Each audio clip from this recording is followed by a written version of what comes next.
Hi! In front of me is Huawei MatePad SE, and today I would like to show you how you can switch on or off easy mode on this tablet. First of all, go into Settings and scroll down to access Accessibility features.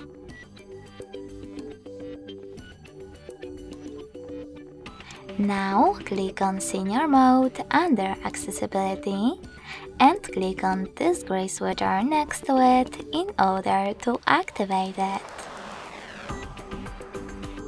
Then manage all of those options below it, and when you're ready, tap on Home button. As you can see, Senior Mode is now on. If you wish to turn it off, go into exactly the same settings and tap on the same No Blue switcher. Thanks so much for watching. If you enjoyed this video, smash that like button, comment and subscribe. Bye!